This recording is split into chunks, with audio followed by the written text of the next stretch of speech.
In this video, we are going to continue on with complex numbers, and we are going to work with adding and subtracting complex numbers. So to add or subtract complex numbers, you add or subtract the real parts, and then you add or subtract the imaginary parts. Okay, so adding a plus bi and c plus di, we would add the a and the c, since those are the real parts, and the b and the d, because those are the imaginary parts. And we would leave those with an I. Similarly, if we were subtracting, we would subtract the a and the c, and then we would subtract the b and the d, and the b and the d part remains with the I. Okay, so the real parts here, and we're adding them, 6 plus 1, that's 7. And then I have a 3i and a minus 9i, which becomes a minus 6i. So when I put these together, I have 7 minus 6i. Similarly here, 4 minus negative 3 becomes 7. And a negative 11i minus the 2i becomes minus 13i. Many people I see forget to carry this negative through to both parts of that second number, so make sure you get it all the way through there. Similarly, if I am going to add, well, first of all, with these, I need to convert to imaginary numbers first. Okay, so this becomes 9 minus square root negative 49, square root of negative 49 becomes 7i. And then we're going to add to that 2 minus, and then square root of negative 64 becomes 8i. So again, 9 plus 2 equals 11. And negative 7i and a negative 8i becomes negative 15i. Okay.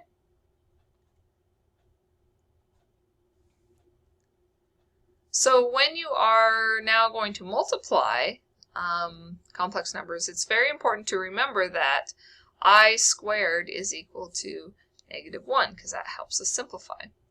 So we're going to multiply in the same way which we would for our polynomials. We're going to distribute, so 7i times 3 becomes 21i, and 7i times a negative 2i becomes a negative 14i squared.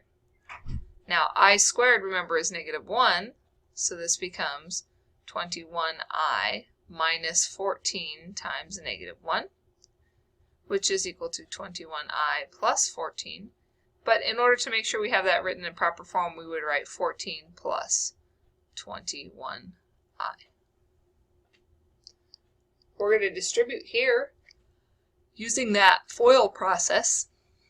So this gives me a negative 6 minus 8i minus 15i and a minus 20i squared.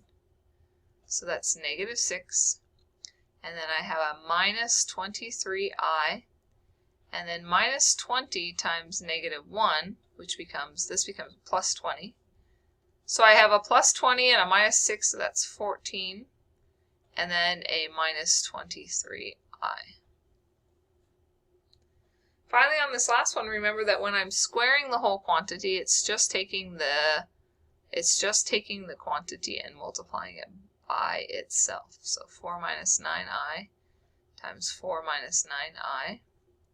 This gives me 16 minus 36i minus 36i, and then plus 81i squared. So this gives me 16 minus 72i plus 81 times negative 1. Well, 81 times negative 1 is negative 81, and then we're going to combine that with the positive 16, and we get a negative 65, and then we still have the minus 72i. So that's how we write it. Some things to remember is that when you are multiplying negative radicals, you need to express them in terms of I before you multiply. Because if you don't, you could end up with an incorrect answer. For example, if I were just to multiply these together into one radical, I would get the square root of 36, which is just 6. However, if I rewrite these, this one here as 2i and this one here as 3i, what I end up with is 6i as my final answer. This is the correct way, right? This is correct. This is no good. Not correct. So make sure, if you need to, switch to the radical symbol before you get started. Excuse me, this was not 6i, this was 6i squared. I knew I had left something off there, which gives me 6 times -1, which gives me -6. I'm sure you were shouting at me in the computer saying, hey, wait a second, Christina. There we go. This is the correct answer that we're looking for. Okay.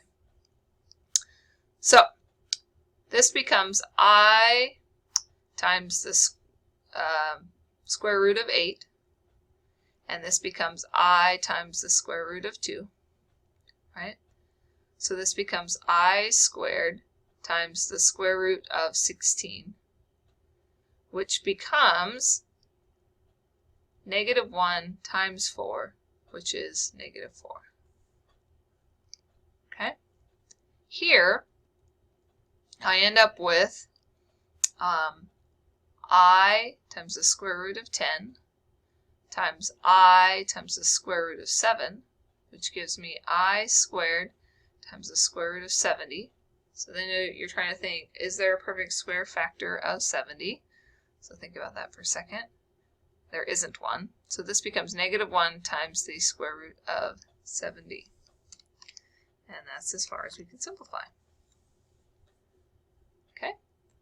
So things to pay attention to when you're adding and subtracting and when you're multiplying complex numbers. It's really important. If you're multiplying these radicals with negatives, switch them into your complex number first and then multiply. Okay, that's all for this one. We'll see you in the next video.